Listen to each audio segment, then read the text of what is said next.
Bon. Alors d'abord, bonjour à toutes et à tous, chers amis, chers camarades. Vous dire le plaisir de vous retrouver. On a la chance effectivement d'avoir notre université de rentrée maintenant. Et on commence effectivement par un sujet qui a pas mal défrayé notamment la chronique, non seulement ces dernières années, mais aussi cet été, qui est en fait la question de cette espèce d'économie digitale et dématérialisée qu'on a commencé par appeler l'ubérisation d'un certain nombre de secteurs de l'économie. En fait, il faut se rappeler que Uber a été créé en 2009. C'était d'abord, et Ossine pourra nous en parler, c'est une société effectivement qui a commencé par être une plateforme digitale sur Internet, enfin sur une application, et puis après, en fait, le problème c'est qu'effectivement il y a eu des travailleurs qui ont été recrutés, mais pas sous la forme du salariat, et donc on en reparlera effectivement aussi, d'ailleurs Barbara connaît aussi pas mal le sujet, et Laïla aussi. Et donc Uber, en fait, c'est devenu après une façon de parler de cette économie digitale qui est arrivée un peu partout, dans tous les secteurs économiques. Et effectivement, ça va jusqu'à la dernière actualité pour nous, ce sont les dark stores dans Paris qui s'implantent de façon importante. Pour que vous sachiez ce que c'est qu'un dark store, c'est une sorte d'entrepôt en fait qui vient remplacer des commerces en pied d'immeuble et à partir duquel il y a uniquement de la livraison qui se fait.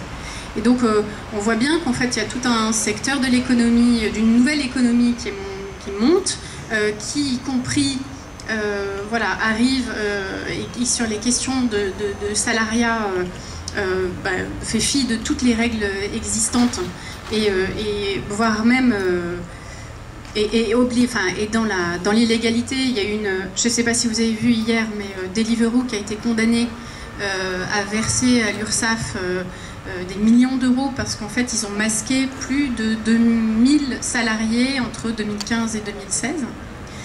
Donc voilà, il y a tout un tas de questions, à la fois évidemment sur le front du travail qui est un vrai sujet et qui sera abordé par certains de nos intervenants, mais aussi derrière sur en fait la vie et la ville que ça va aussi potentiellement fabriquer. Et Emmanuel nous en parlera parce que effectivement pour nous ça a aussi des conséquences en matière d'urbanisme, en matière de concurrence déloyale par rapport par exemple au commerce. Voilà, donc il y a tout un tas de sujets, c'est très vaste en fait maintenant, donc c'est aussi ce qui était un peu compliqué dans cette table ronde. C'est un sujet qui est très vaste, mais qui évidemment est un sujet à mon avis important. Aussi nous le dira, il va y avoir une nouvelle mobilisation au niveau du Parlement européen la semaine prochaine, le 8. Pour vous dire qu'effectivement on a besoin aujourd'hui de mettre des règles, on a besoin de remettre un certain nombre de cadres à cette économie qui est arrivée et qui explose tout et qui arrive en plus avec des moyens énormes. Et donc voilà, alors je vais vous présenter. On va commencer du coup, la galanterie, donc on est d'accord, hein, comme on est féministe, on va faire juste par ordre. Voilà, on va commencer par Ossine Yosfi, donc qui se présentera, qui est notamment donc un des représentants syndicalistes des taxis. Barbara Gomez, qui est donc conseillère de Paris du Parti communiste français et qui est aussi beaucoup au Conseil de Paris sur ces sujets d'économie, on va dire, ubérisée, voilà. Et Laïla, qui est donc une représentante syndicale du monde syndical de la CGT. CFDT, pardon, j'ai cru que c'était CGT, je me suis trompée. CFDT, ah oui, c'est pas pareil. Hein. Alors, Emmanuel Grégoire, premier adjoint, NUPES NUPES PS. PS tout court. Voilà. Bon, c'était voilà parce qu'il est notamment sur le front actuellement de la réglementation sur la question des dark stores et qui vous en parlera. Moi, je vous propose qu'on commence d'abord par la question en fait d'Uber, puisqu'on en a beaucoup parlé, puisque c'était en fait le lancement de cette économie digitale et du combat. Et Ossine va vous expliquer un petit peu comment eux aussi ils essayent de faire maintenant, de travailler au niveau du syndicat pour que les salariés, enfin c'est même pas des salariés parce qu'en fait c'est des travailleurs indépendants pour la plupart justement, pour qu'on puisse retrouver un cadre, et notamment un cadre de salariat avec des droits. Et peut-être parler un petit peu de comment il se bat. Barbara, je te propose derrière aussi de parler de toutes ces questions d'ubérisation, etc. Je pense que vous aussi, et puis après Emmanuel sur la question notamment effectivement de Deliveroo, de Frishti, Gorillaz, et puis on pourra peut-être terminer par un sujet un petit peu aussi à un moment donné qui est forcément lié, qui est la question globalement des GAFA, puisqu'Amazon est aussi par exemple un acteur qui est quand même pas très éloigné de tous ces acteurs, pas très éloigné, c'est un euphémisme, qui est complètement dans cette économie-là. Je vous laisse la parole. Tenez, merci. Merci. Merci de l'invitation. Bah, écoutez, je me présente aussi, Yousfi, artisan de taxi depuis 1988. Non, cet été, j'ai travaillé ma Révolution française et j'ai lu pas mal de livres sur le taxi du début du siècle. Et donc, je suis artisan et je gère aussi un centre de formation de taxi. Je gère les futurs chauffeurs, enfin, je forme les futurs collègues. Que dire de Uber? Parce que je vais essayer d'être le plus... Quand ils sont arrivés en 2009, personne n'y croyait. Ils ont attaqué les taxis. Au départ, et c'est vrai, on a rigolé parce qu'il faut aussi faire notre mea culpa, on a fait des erreurs. Choisissez nos courses, ça sentait peut-être les merguez dans la voiture, etc., etc. Mais on a quand même dit attention. Parce que l'ubérisation, quand on l'a vu arriver, surtout les nouvelles technologies, je me rappelle d'un soir avec des copains, on s'est dit, aujourd'hui c'est le taxi, demain ça va être... Au départ on a dit les médecins, on n'a même pas pensé à... Et c'est ce qui se passe d'ailleurs maintenant, vous allez sur l'application, vous avez un médecin qui demain sera au fin fond de l'Amazonie, je suis sûr qu'ils seront bons, hein, mais est-ce qu'ils paieront les mêmes taxes, etc. Donc Uber, quand il est arrivé, il nous a attaqués, on s'est défendu, on est sorti dans la rue, etc., etc. Ça n'a pas marché. Mais on a réussi quand même à nous remettre en question et surtout à nous battre. D'ailleurs, je signale que le 8 septembre, il y a, suite à Uberfile, que vous avez tous entendu, et que en ce moment la commission...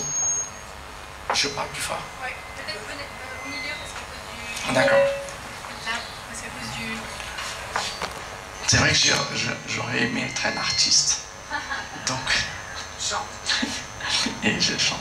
Et...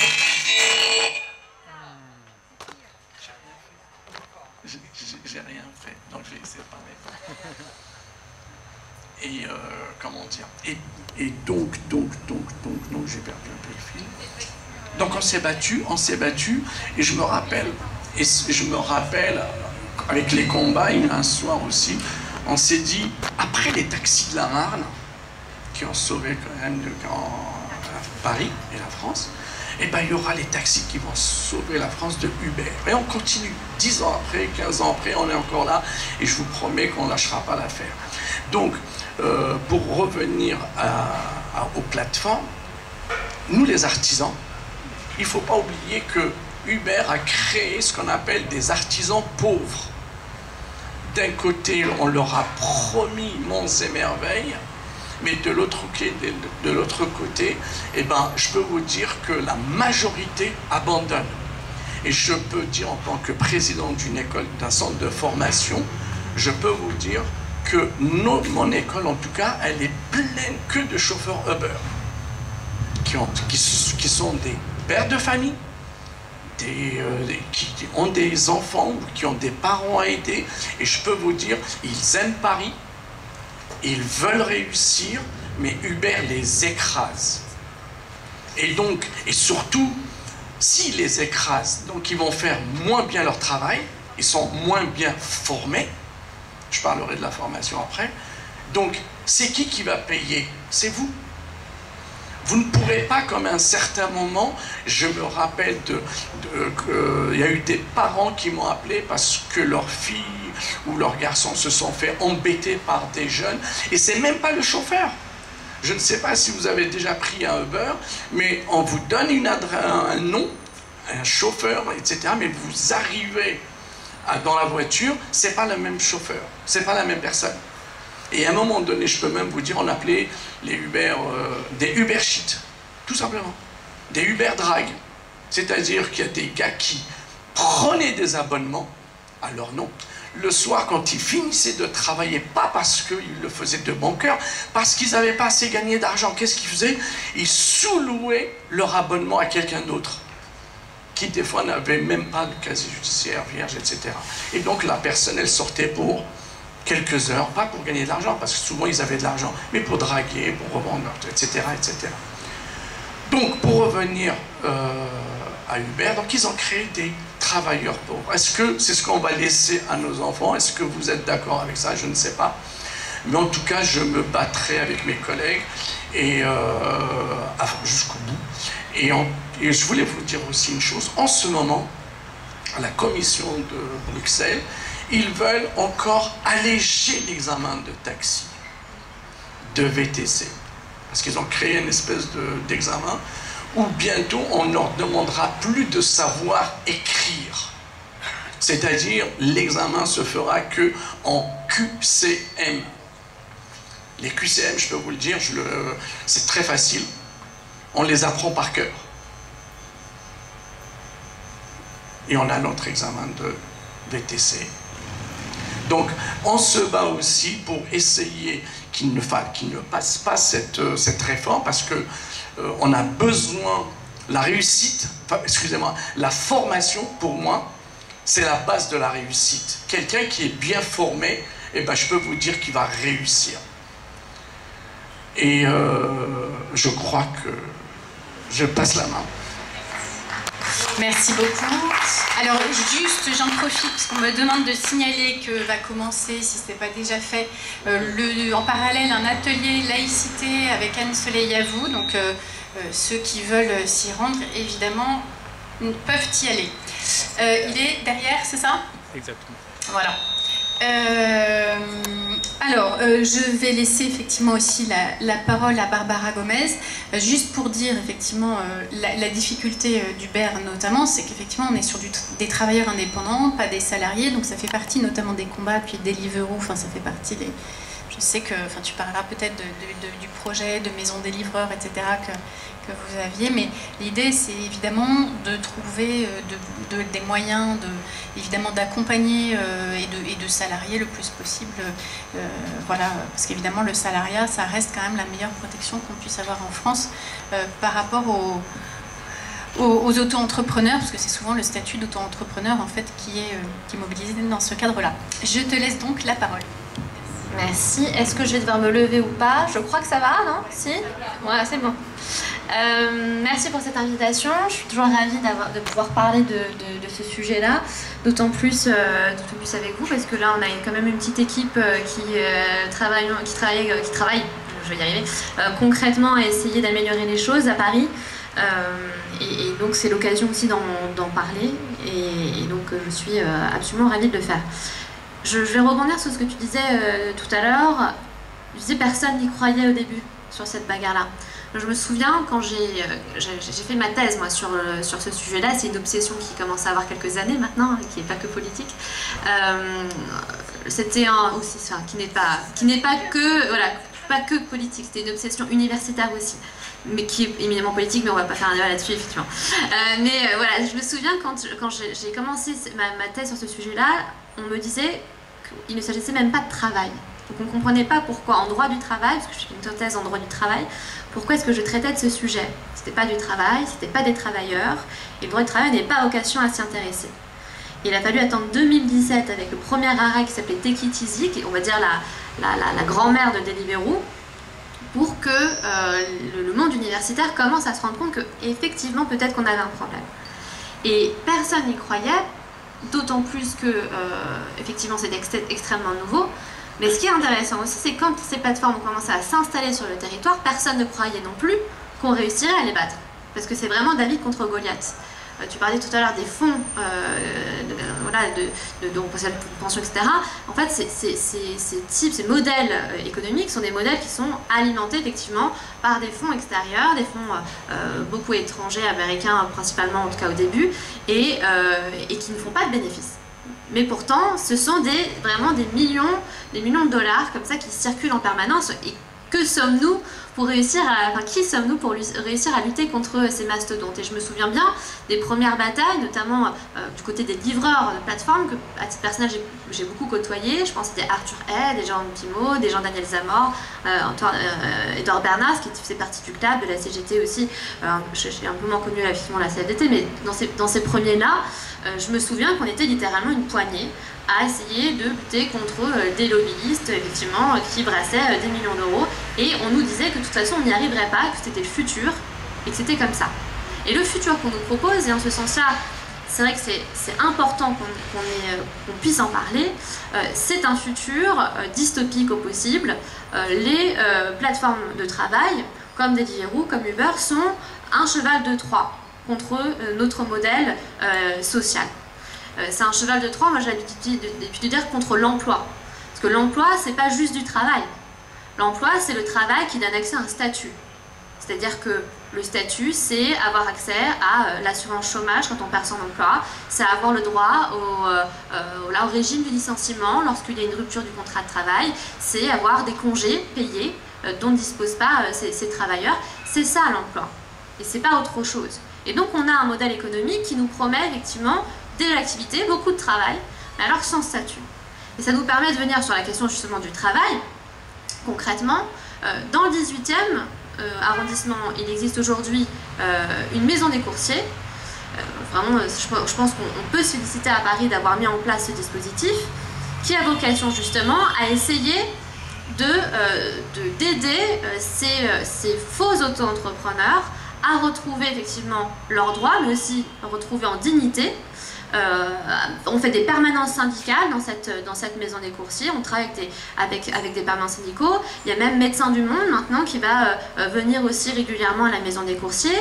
On fait aussi de l'aide pour retrouver un véritable emploi, que ça passe par aider à faire des CV, mais aussi aider concrètement à répondre à des coups de téléphone quand il y a des employeurs qui vont nous appeler, parce qu'on n'a pas forcément les codes, mais aussi de l'aide administrative, parce que ces modèles sont tellement précaires et poussent tellement des gens précaires qui n'ont pas d'autre choix pour essayer de survivre que de travailler dans ces modèles-là, qu'on a beaucoup, à Paris en particulier, de travailleurs sans papier. La maison des coursiers, c'est plus de la moitié des personnes qui circulent là sont des personnes sans papier. Et donc on fait aussi de l'aide administrative pour les aider justement à se trouver en situation régulière sur le territoire. Donc on voit à quel point ces modèles sont toxiques. Ils sont toxiques parce qu'Olivia le disait tout à l'heure, on n'a pas elles refusent de contribuer à leur part aux cotisations sociales, donc au financement de notre système de protection sociale. Parce qu'effectivement, il n'y a pas de droit à la santé et à la sécurité, il n'y a pas de droit tout court dans ces modèles-là. Que du coup, si vous avez un pépin, il faut utiliser la solidarité familiale, la solidarité aussi, les mécanismes de solidarité de l'État, de la communauté, etc. Et en fait, on a des entreprises qui prennent tous les profits, mais sans jamais avoir une responsabilité vis-à-vis de la société et donner leur part. Donc en vrai, ce sont des modèles parasites qui vivent à nos crochets.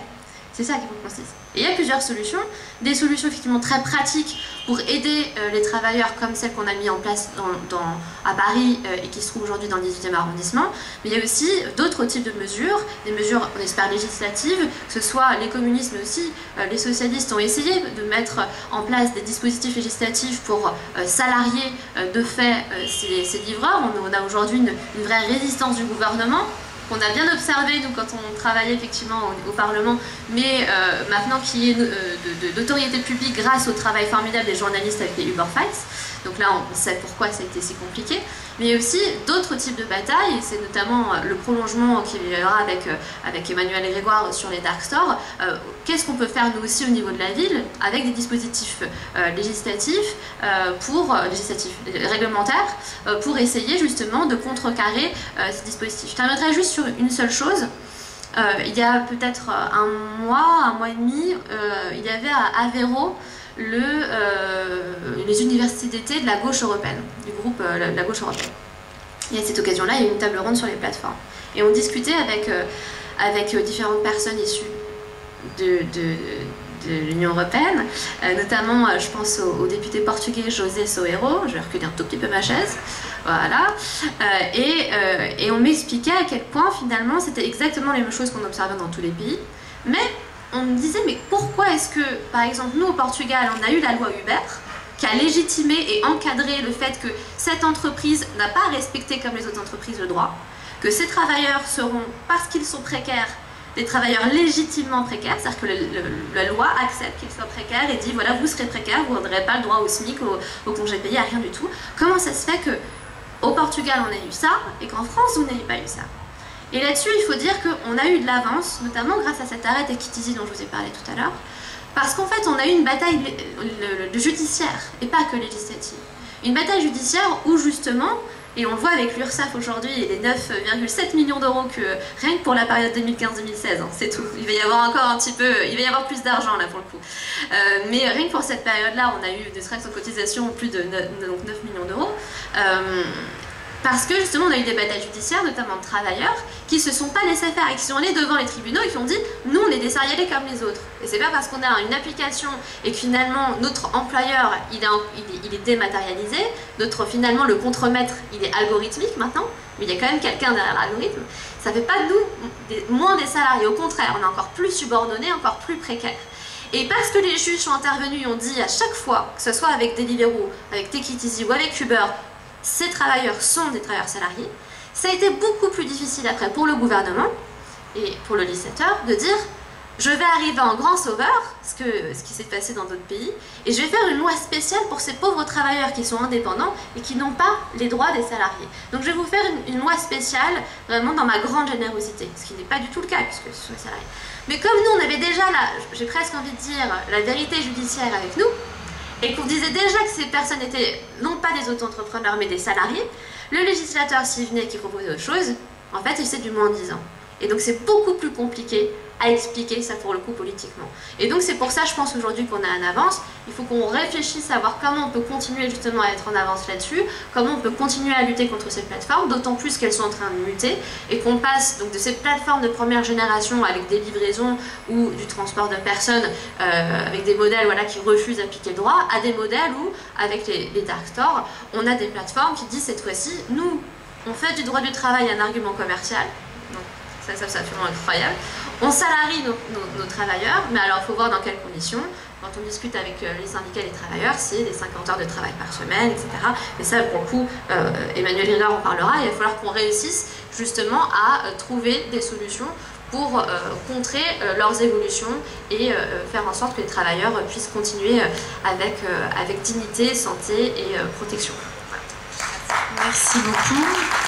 Alors, je vais donner donc la parole à Laïla Keshmerdaoui, qui est donc secrétaire fédérale, c'est ça, de la CFDT, sur effectivement la question du statut de salarié et sur comment effectivement, voilà, vous luttez vous aussi pour effectivement faire rentrer tous ces nouveaux auto-entrepreneurs, enfin en tout cas tous ceux qui sont dans ces secteurs-là de l'économie, dans un statut qui protège, évidemment, qui protège mieux.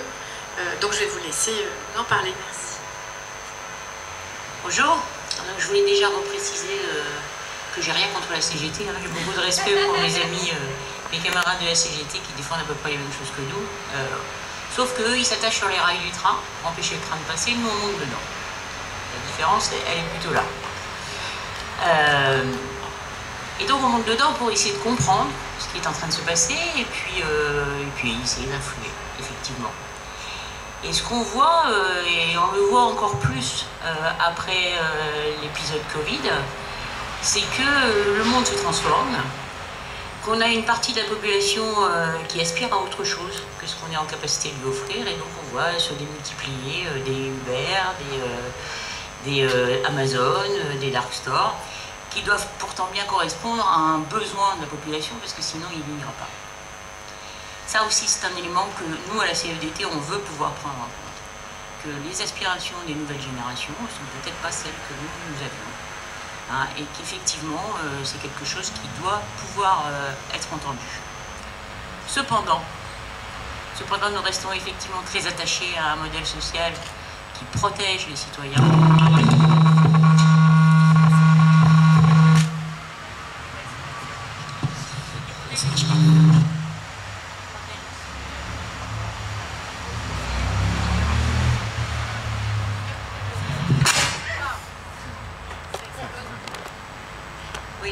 Vous m'entendez? Oui.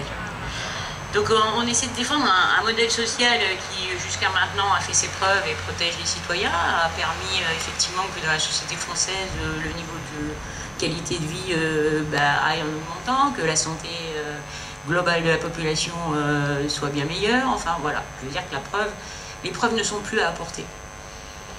Alors est-ce qu'il faut le réserver aux travailleurs? C'est la question, elle est là, c'est la question aussi qu'on se pose. Est-ce que c'est pas un droit qui doit être attaché à la citoyenneté bien plus qu'au travail, hein, ce qui permet effectivement à ce moment-là de voir d'autres modèles, peut-être de permettre à d'autres aspirations de s'exprimer. Moi je sais que en tout cas le salariat semble de faire de moins en moins envie aux nouveaux entrants sur le marché du travail, mais de quoi n'ont-ils pas envie? Alors évidemment ils sont très attachés à la retraite, ils sont très attachés à la protection sociale, ils sont très attachés à un certain nombre de choses qui sont attachés au salariat, mais il y a un certain nombre de choses aussi auxquelles ils ne sont pas attachés. Ils sont attachés aussi à leur liberté, à la possibilité de s'épanouir, de s'exprimer, de ne pas se retrouver dans des emplois qui sont assez contraignants. Donc il y a quand même une réflexion qui, à mon avis, n'est pas encore finalisée, qui va encore évoluer avec les années qui viennent. Alors, on a eu un congrès récemment à Lyon, notre 50e congrès. On a lancé une série de débats auprès d'un millier de nos adhérents et on a eu en retour 548 propositions. Moi, je vous invite à aller sur Internet et à aller regarder ces 548 propositions parce qu'elles répondent pour partie à ce sujet-là et puis à bien d'autres. Parce que cette société, elle est en train de se transformer sur le travail, mais elle se transforme sur à peu près tous les aspects qu'on a connus jusqu'à maintenant. Et que ce sont des aspects qui sont maintenant liés et qu'il va falloir pouvoir relier ensemble pour pouvoir apporter une réponse beaucoup plus globale plutôt que dans le détail. Voilà où on en est nous à la CFDT. Je ne sais pas si je peux répondre à d'autres questions si je n'ai pas été claire. Mais voilà. Merci beaucoup. On va prendre un dernier tour d'intervention avec Emmanuel et puis après on laissera les questions de la salle, enfin je ne sais pas si on peut appeler ça une salle en fait, mais du jardin. Vous remercier parce qu'effectivement la question aujourd'hui en fait c'est une question de plateforme, c'est une vraie question de société.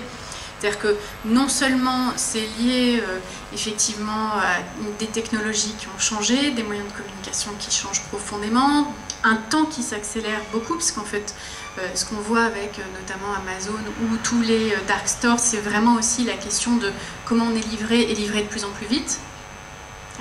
Donc il y a aussi effectivement, ça correspond à la fois à des modes de consommation qui changent, donc il faut aussi les prendre en compte, des aspirations peut-être des gens, même si je pense que, par exemple, Othine m'en parlait, il y a pour certains quand même, il y a eu à un moment donné une mode de devenir chauffeur Uber, mais il y en a qui maintenant aspirent à plus de protection parce que certains se sont quand même retrouvés même personnellement, financièrement, dans des grandes difficultés. Hein. Donc il y a des mouvements qui peuvent aussi changer. D'ailleurs, je pense que c'est aussi pour ça, t'en parlais, mais que le gouvernement Macron n'y a pas touché pendant très longtemps. C'est-à-dire que c'était très moderne d'accompagner et d'être favorable à cette économie-là. Mais on se rend compte quand même aujourd'hui qu'il y a des besoins de cadre et de régulation. Voilà. Et c'est donc mon lien, le cadre et la régulation, avec voilà, ce que va évoquer Emmanuel, puisque donc il est en première ligne sur le combat des dark stores. Merci beaucoup. Merci Olivia. Je vais me mettre un peu ou debout par terre pour éviter d'avoir le Larsen. D'abord, un petit élément en prenant un peu de recul sur ce qu'on appelle l'ubérisation de la société, improprement rattaché à un nom de marque qui a symbolisé l'émergence de cette économie de plateforme. De quoi parle-t-on? On parle de la conjugaison de trois choses. La première, c'est la puissance d'outils numériques algorithmiques qui permet de casser la chaîne de valeur d'un certain nombre de secteurs industriels habituels. C'est-à-dire qu'on va pouvoir révolutionner la chaîne de production d'un service ou d'un bien grâce à la puissance numérique. Ça, c'est bien, parce que ça s'appelle de l'innovation, c'est pas mal en tant que tel, et moi, je fais partie de ceux qui défendent l'économie de l'innovation et qui disent que le problème de l'économie de l'innovation dans l'économie des plateformes, c'est pas l'innovation, c'est le fait qu'elle n'est pas régulée. Et que d'une certaine manière, ils ont réussi à disrupter comme dit la Startup Nation, non seulement la chaîne de valeur, mais surtout les cadres réglementaires qui permettaient de cumuler des dizaines d'années de conquête sociale, de régulation par le droit et par les valeurs républicaines et par le pacte social de nos sociétés. Ça, c'est important parce que c'est encore au cœur du problème. Pourquoi échappe-t-il à ce qui fait le droit commun de l'organisation de nos sociétés? Le deuxième facteur, il est très important, c'est une conséquence de la mondialisation financière. C'est la disponibilité de crédit, la disponibilité d'investissement, qui fait, parce que c'est un point commun de ces grands secteurs des économies de plateforme, qu'ils sont tous à perte. Aucun d'entre eux, aucun des grands acteurs ne gagne de l'argent. Et alors, il y a une forme d'aberration à se dire, mais comment est-ce possible qu'une société, par exemple comme Uber, perde de l'argent dans des proportions vraiment immenses, mais qu'il y ait encore des investisseurs pour s'y intéresser. On va revenir là-dessus parce que là aussi, c'est important. Ce n'est pas une économie dont le modèle repose sur un modèle de rentabilité un peu à l'ancienne. Ça repose sur un principe de croissance dynamique, de complémentarité avec des marchés plus traditionnels, dont le débouché pour les gens qui mettent leur argent là-dedans, puisqu'ils en mettent beaucoup, n'est pas de gagner par rentabilité, mais de revendre un jour leurs entreprises à d'autres. Et donc le dumping est au cœur de leur modèle. Et on verra que le dumping se traduit dans tous les secteurs qui caractérisent leur activité. Dumping d'abord sur l'emploi, avec des statuts de précarité quasi inédits dans l'histoire sociale moderne de nos pays. Dumping sur le prix de vente, ce qui fait que Uber, grosso modo, c'est 70% du prix d'un taxi. Ça ne gagne pas d'argent, mais il continue à vendre beaucoup moins cher que les taxis. Et c'est ce qui fait que Amazon vend moins cher. Amazon a une différence, c'est que désormais ça gagne beaucoup d'argent parce qu'ils ont atteint la taille critique qui leur permet. Et c'est un peu le danger. Au bout d'un moment, ils sont tellement forts que leur position dominante leur permet d'inventer un modèle qui gagne de l'argent. Et le troisième critère, c'est ce que j'appelle l'esprit cow-boy de ce secteur, c'est qu'ils ont tous pour point commun de s'affranchir des règles du droit commun, de l'organisation, notamment de l'espace public. Alors, principalement de notre faute collective, parce que si nous avions prévu le cadre pour cela, ils n'auraient pas pu le faire. Mais quand vous prenez les 4 grands vagues d'économie de plateforme qu'on a observées, il y en a des dizaines d'autres, mais il y en a 4 qui ont été notamment très impactantes dans les villes, dans les grandes villes mondiales, les villes-mondes, etc. La première, c'est les VTC. La deuxième, c'est les meublés touristiques. La troisième, c'est le free floating, les trottinettes, les vélos, etc.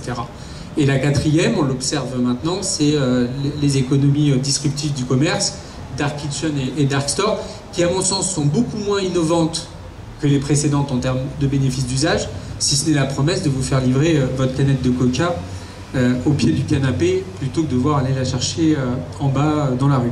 Ce qui questionne la troisième chose fondamentale dans notre sujet, c'est le modèle de société, c'est le modèle de consommation. Parce que si ces services marchent, c'est parce qu'il y a des gens qui achètent. Et donc nous ne pouvons pas nous affranchir de la réflexion du pourquoi les gens achètent ce type de service. Et je suis sûr que beaucoup d'entre nous ici ont déjà soit commandé sur Deliveroo, soit déjà pris un Uber ou un chauffeur privé ou un VTC, etc.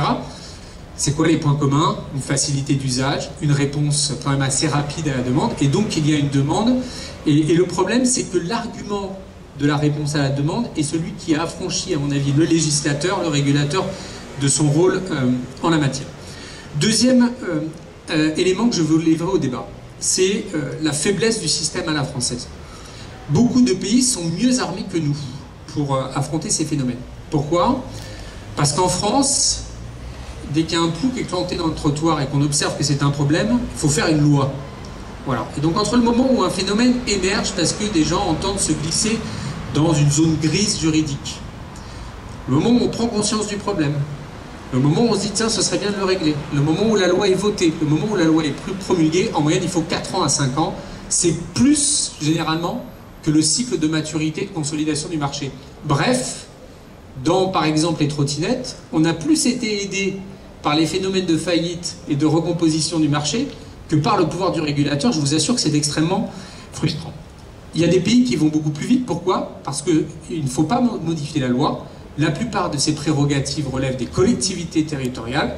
et donc peuvent décider rapidement. C'est le cas dans la plupart des États fédéraux, c'est le cas dans la plupart des États européens, là où nous, en France, à chaque fois, il faut faire une loi, changer la loi, c'est beaucoup trop long, ce qui fait que nous passons notre temps à interpeller le gouvernement. Donc les VTC ont émergé à partir de 2010, il a fallu attendre 2013 pour que le gouvernement s'en saisisse. Les meublés touristiques, vous avez suivi sur les affaires Airbnb, il a fallu plusieurs années pour qu'on obtienne des choses.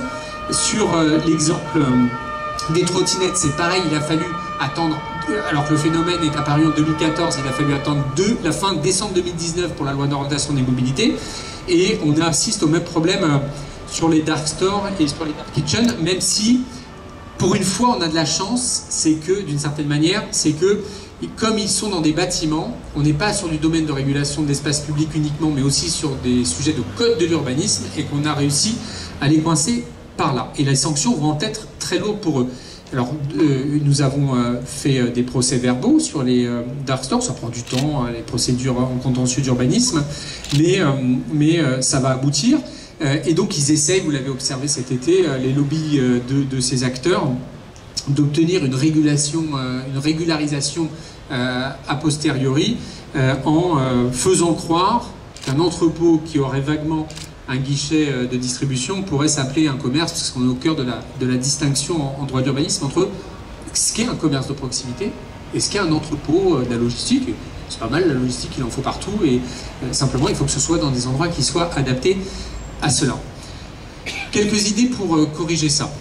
Donc, réformer le cadre législatif et réglementaire sur la régulation de l'économie numérique pour faire en sorte de donner plus de pouvoir à la fois aux administrations centrales directement ou aux collectivités territoriales, pour qu'on n'ait pas besoin de passer par un processus législatif.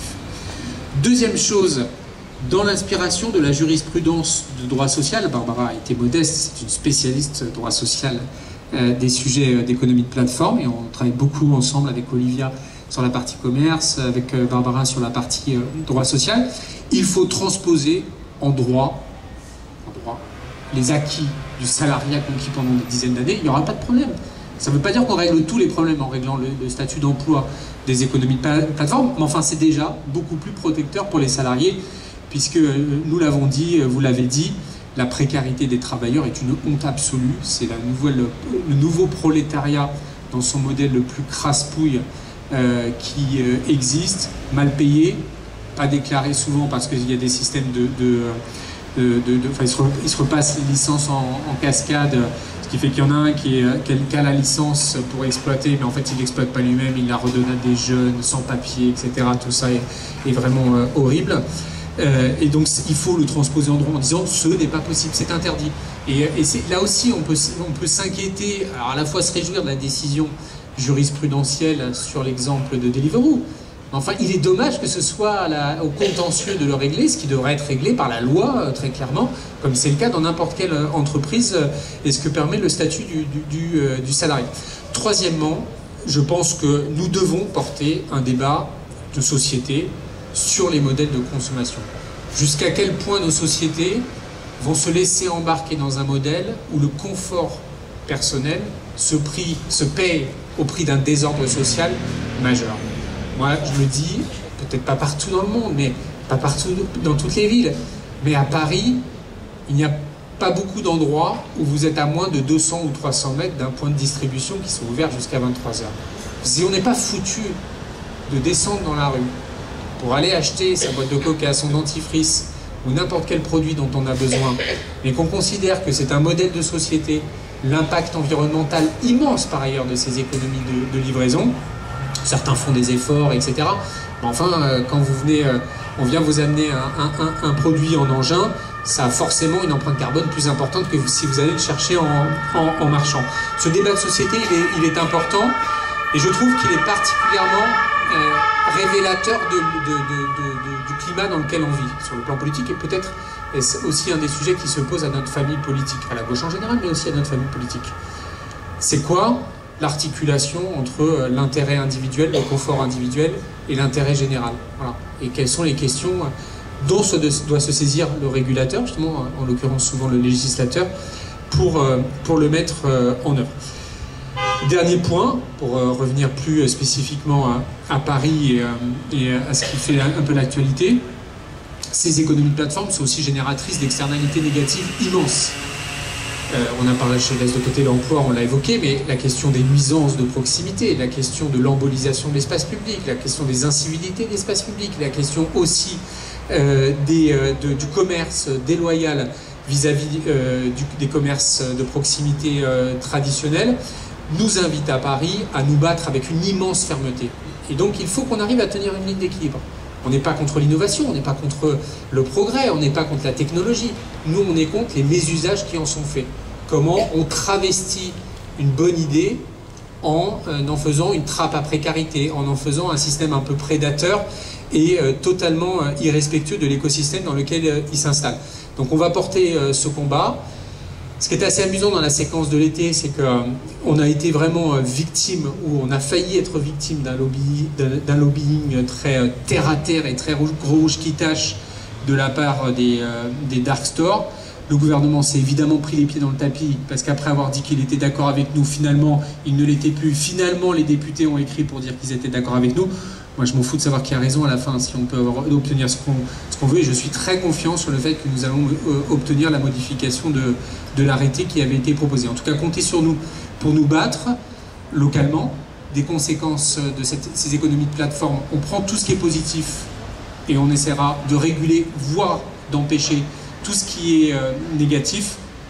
Mais c'est aussi un combat que nous devons évidemment porter nationalement avec les syndicats, avec les partis politiques de gauche et tous ceux qui, le cas échéant, veulent s'y rallier. C'est important parce que je crois que s'y joue beaucoup du modèle de société que nous voulons dessiner pour l'avenir. 5 minutes de questions max, et après on répond un peu les uns et les autres. Si je vois que j'ai encore un petit peu de temps, je reprendrai une salve de questions. Est-ce que ça vous va? Très bien. Oui, Hélène, le 10e, section du Globe. Très bien, tout ce qui a été dit, j'admets complètement, y compris sur l'étude de la société et des nouveaux modèles qui sont nouveaux par certains aspects, mais qui sont très égoïstes par d'autres. Donc ça, c'est à voir. C'est plus politique. Tu n'as pas parlé de Doctolib, moi qui m'inquiète énormément, parce que là, je trouve que c'est pas tellement les patients qui ont souhaité Doctolib, même si c'est avantageux de prendre rendez-vous à minuit avec son médecin. Bon, ok. Le plus grave, c'est maintenant, les téléconsultations. Et je discutais avec du personnel médical hier qui me disait, les médecins qui font des téléconsultations, ils sont dans des groupes, alors je ne sais pas exactement quelle structure, mais ils sont dans des regroupements, disons quelque part. Le patient, lui, il est dans un petit local aussi, avec tout pour faire une réunion Zoom, si on peut dire, avec son médecin, mais on ne peut pas prendre l'attention, alors il se prend l'attention lui-même, enfin bon, on voit un peu toutes les horreurs de la chose. On voit que Doctolib, il engrange, il capitalise tout ce qui est les renseignements sur les patients qui ont vu X médecins pour faire Y choses dans l'année. Donc ça, c'est complètement capitalisé. Donc je trouve que c'est très dangereux aussi. Et en plus, quand on est en téléconsultation, on m'a dit que le médecin qui nous envoie une ordonnance, ça passe par le système. Donc Doctolib, bien évidemment. Donc même l'ordonnance, maintenant, elle va être connue. Donc ça, c'est une première chose. La deuxième, c'est toutes les structures qui refusent de voir les clients. Eh bien, l'administration française, désolé de le dire, toutes les administrations sociales maintenant, les entreprises publiques, EDF, comme d'autres aussi, ne veulent plus voir les clients et les administrés. Ça, c'est très très grave, c'est beaucoup plus grave que tout, parce que là, on s'attaque au gouvernement, on ne s'attaque pas à Uber ou à je ne sais qui. Et c'est très très grave aussi, parce qu'on n'arrive plus du tout à exposer, à avoir, enfin bon, le traitement de sa situation, etc. etc. C'est pas une question, mais c'est deux brèves observations. Effectivement, il faut toujours être attentif, et en tant que militants politiques, nous sommes particulièrement bien placés pour savoir aux évolutions de la société, mais en même temps, il ne faut pas se laisser illusionner par certaines évolutions. Oui, il y a un rapport nouveau au salariat, mais je ne connais personne qui refuse la sécurité sociale et qui refuse les droits sociaux. Par contre, il y a des gens qui veulent s'en extraire. Donc là aussi, il faut être, et comme l'a dit Barbara Gomez, oui, tout travail n'est pas un emploi. Et je pense qu'à gauche, il faut être extrêmement ferme. Et oui, il faut... la société évolue, il y a des nouvelles possibilités par la technique, mais il faut rappeler le caractère pour nous, oui, c'est un totem, et assumons-le, des droits sociaux. Sur le modèle de société, pour rebondir, mais dire les choses un petit peu différemment de ce qu'a dit Emmanuel, oui, ça pose effectivement un modèle social. Ce qui est très frappant sur Uber, quand Uber s'est lancé, il a joué à fond sur l'image du chauffeur de maître. C'est-à-dire, et avec un vrai sujet, parce que Uber aussi a permis à un certain nombre de jeunes, en particulier, comme on dit, des banlieues, d'avoir accès à un emploi alors qu'ils ne pouvaient, à un travail, pardon, alors qu'ils ne pouvaient pas l'avoir par les voies traditionnelles. Et tous ces Uber, ces Deliveroo et ces systèmes de livraison rapide, ça promeut au fond un imaginaire très inégalitaire. Quand vous êtes dans une voiture avec un chauffeur soi-disant de maître, vous êtes dans une situation, voilà, on se retrouve au 19e siècle. Il y avait quelque temps un article qui m'avait énormément frappé, qui faisait l'observation, quand vous vous faites livrer un repas par un système de livraison, et y compris quand vous êtes jeune, vous acceptez que d'autres jeunes sans droit, c'est-à-dire le lumpenprolétariat, comme on dit, voilà, qu'il y ait des jeunes qui travaillent dans des conditions inacceptables. Et ça, c'est un combat culturel pour nous, et je pense qu'il est extrêmement important. Moi, c'est un problème de droit du travail. On est en train, avec cette économie, de revenir au travail à la tâche. Et ça, c'est pour moi une régression. Quoi qu'on pense des innovations, pour moi, il y a eu des générations et des générations de militants, de syndicalistes qui se sont battus pour que le droit donne un cadre sur le temps de travail, sur l'organisation du travail. Je pense que quelles que soient les, les justifications, innovations, on n'a pas le droit de ramener le travailleur à la tâche. Sinon, et là ça rejoint ce qu'a dit Cyril, on fait nous-mêmes et on construit nous-mêmes le lumpenprolétariat. Moi, la question que je me pose, c'est quelle est la marge de manœuvre de la municipalité face au gouvernement? Merci beaucoup. Alors, je vais proposer, je sais que Barbara m'a dit qu'elle souhaitait éventuellement dire quelques mots. Je vous redonnerai aussi, je ne sais pas, Laïla et Emmanuel aussi la parole. Barbara, je te laisse commencer. Merci. Oui, je vais rebondir sur les interventions, effectivement, et notamment celle en droit du travail, pour dire que justement, nous, ce qu'on ne veut pas, et la bataille qui a été menée depuis des années, enfin, moi, pour le coup, je suis au Parti communiste, comme vous le savez, donc c'est quelque chose qu'on a essayé de mener depuis un petit moment. On a beaucoup travaillé avec des syndicats, c'est justement à parvenir au travail à la tâche. Et je suis ravie qu'on puisse y travailler toutes et tous ensemble, justement, et que sur cette question-là, je trouve qu'on est plutôt en convergence, justement, et on n'a pas besoin on n'a pas attendu en tout cas même de faire la NUPES pour travailler ensemble et d'être d'accord sur ce sujet-là, et je trouve que c'est plutôt positif. Sur les sujets comme ça aussi centraux, on est en convergence, et c'est une très bonne chose. Ça nous rappelle ce que c'est que la gauche. Voilà. Donc c'est un sujet sur lequel il faut qu'on travaille toutes et tous ensemble. Je me souviens, les premières fois, quand on discutait avec les premiers livreurs, je leur demandais... alors ils me disaient, oui, nous les syndicats on n'en veut pas du droit du travail, on veut pas du salarié, etc. Et donc, quand on discute avec eux, on se dit, mais qu'est-ce que vous voulez pas dans le syndicalisme, qu'est-ce que vous voulez pas dans le droit du travail? C'était les représentations mentales, en fait, de voilà, 20, 30, 40 ans de libéralisme, sans autre perspective. Donc en fait, il ne faisait que répéter des choses du type, le syndicalisme finalement, c'était un peu l'archétype du vieux tonton sympa mais un peu chiant dans les repas de famille au fond de la table, les partis politiques ne changent rien, et le salariat, c'est voir ses parents, surtout quand on est d'origine modeste, se faire maltraiter par un management terrible pour gagner 3 francs 6 sous. Et donc ça, ils n'en veulent pas. Et les travaux de Dominique Méda, la sociologue que vous connaissez sans doute ici très bien, le montrent bien. En fait, c'est pas le salariat qui est rejeté, c'est la manière dont aujourd'hui il est complètement dévoyé, c'est le management toxique, c'est les très faibles salaires, dans le privé, comme dans le public d'ailleurs, parce que ça concerne aussi les fonctionnaires. Donc finalement, avec les années, j'ai pu moi voir aussi cette évolution-là, et aujourd'hui, on a des travailleurs qui se syndiquent de plus en plus, on a des travailleurs qui revendiquent le statut salarial, donc il y a des choses qui changent. C'est aussi une éducation finalement aux politiques, et aux droits de jeunes qui sont aussi souvent issus de milieux plutôt défavorisés, et c'est aussi un savoir auquel ils n'avaient pas forcément accès. Et donc là, je trouve que c'est plutôt positif, nos batailles sont positives, et la chose sur laquelle il faut vraiment qu'on soit attentif, et je rejoins du coup Cyril, c'est surtout ne pas faire du salariat au rabais, pas faire du sous-salariat, parce que faire du sous-salariat, c'est créer des sous-citoyens, et ça on ne peut pas l'accepter.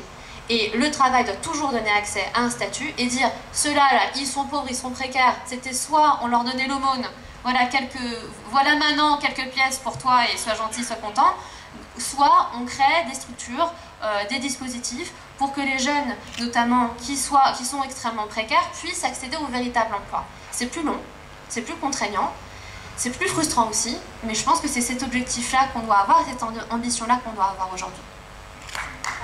Oui, alors je vais donner la parole à Ossine. Juste pour revenir par rapport aux chauffeurs de maître, mais Uber ne les a pas formés. Hein. Les premiers qui sont arrivés, ils étaient déjà formés. Ça s'appelait la grande remise, monsieur. La grande remise existait déjà. On les voyait à la gare du Nord, on les voyait aux aéroports. Ils étaient à côté des taxis. Ils étaient libres. Ils payent, pour eux c'était plus cher parce que justement c'était un autre service. Mais avec la déréglementation, ils ont détruit justement la grande remise, les chauffeurs de maître. Ils les ont détruits. Alors qu'est-ce qui s'est passé? C'est que ses collègues, hein, parce qu'on les appelait, on était collègues, et ben, ils se sont mis au VTC parce que Uber, enfin c'était Novelli je crois, a changé la loi. Il les a détruits. Et c'est là qu'ils sont arrivés les fameux VTC, avec un permis, un faux permis, etc. On pouvait faire des courses au rabais. Mais les premiers chauffeurs qui avaient Uber, qui avaient le costume, Uber ne leur a pas appris. C'était la grande remise. Il y avait même aussi des artisans qui avaient un certain niveau d'éducation, etc., etc. D'ailleurs, mon ami Thomas Temnoul en parle bien avec les Russes blancs. Vous voyez? Et donc, ça a toujours existé, ça. Mais simplement, en déréglementant, ils ont détruit des artisans qui étaient formés, etc., etc., en créant des salariés pauvres, tout simplement. Merci beaucoup.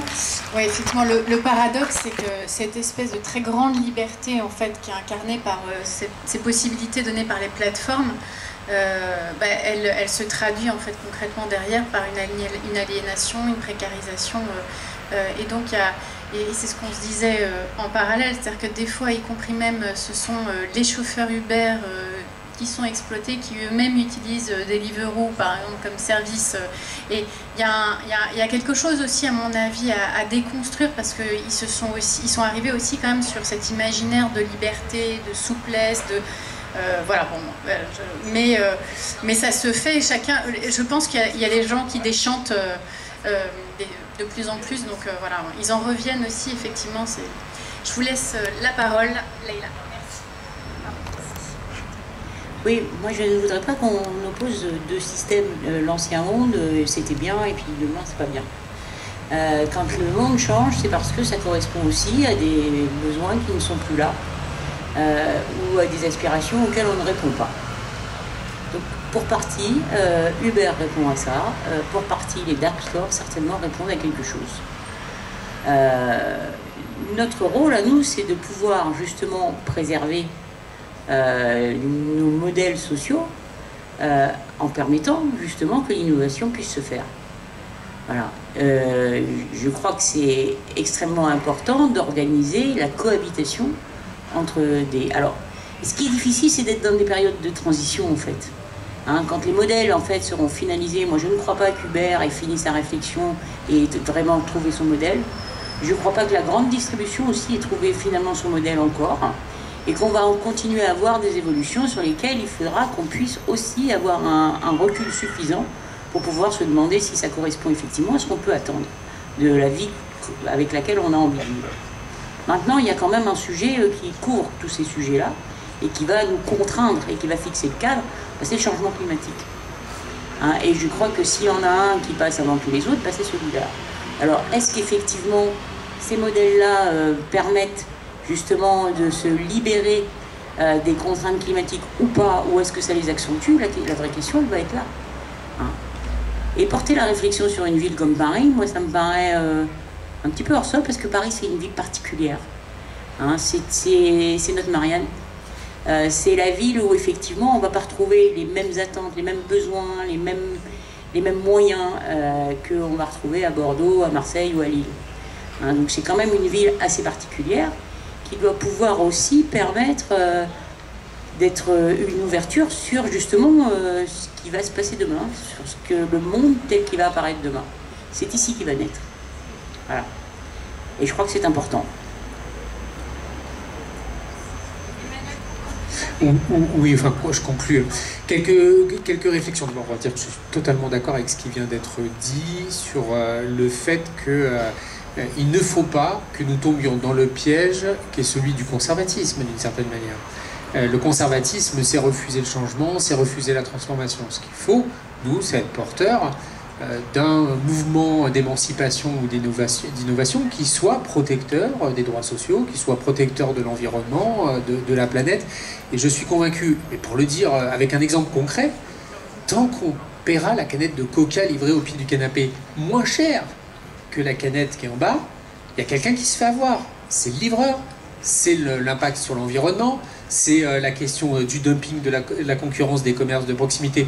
Mais si en revanche, des consommateurs trouvent que c'est très chouette de se faire livrer la canette, mais qu'ils la payent 12 fois le prix, parce que nous estimerions que c'est le prix qui fait payer la couverture de droits sociaux, de vrais droits sociaux, d'un statut du travail, etc., moi, ça ne m'empêchera pas de dormir.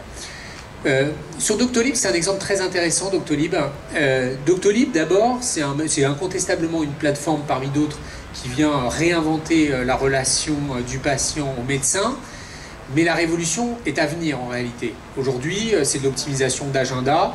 Moi, j'avais été très sceptique au début de la création, parce que je connais bien Doctolib depuis très longtemps, et j'ai beaucoup travaillé dans le secteur de la santé, j'étais sceptique sur le succès de Doctolib.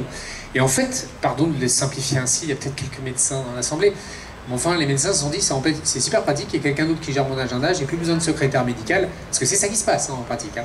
Et en plus, la plateforme, elle me garantit 100%, et c'est là la puissance de l'outil numérique, 100% de présence de patients, parce que quand j'en ai un qui ne peut pas venir pour une raison X ou Y, le truc est remis immédiatement, et comme il y a une demande très forte.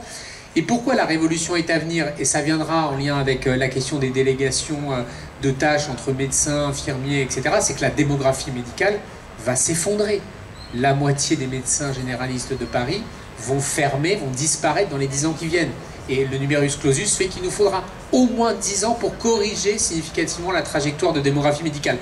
Donc je ne sais pas, mais il va falloir en tout cas être très innovant pour continuer à soigner les gens.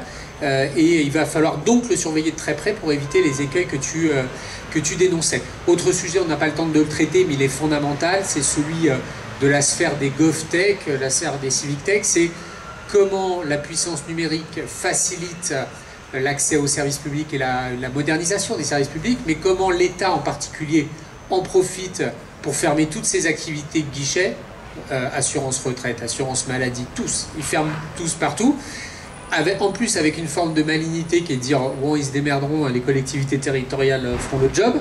Nous à Paris on l'observe dans les mairies d'arrondissement où nous avons les services de médiation numérique, c'est-à-dire nous on a des agents dont la mission est d'aider les gens à remplir leurs impôts en ligne, à aller faire leur dossier de retraite, à aller remplir des formulaires, etc. On le voit dans les points d'information médiation multiservices, ces fameuses structures qui sont des structures très transversales d'aide à l'accès au numérique, services publics. Mais ce n'est pas notre boulot, ou alors que l'État nous paye pour le faire, et avec plaisir, parce que moi je crois beaucoup à la logique de guichet unique.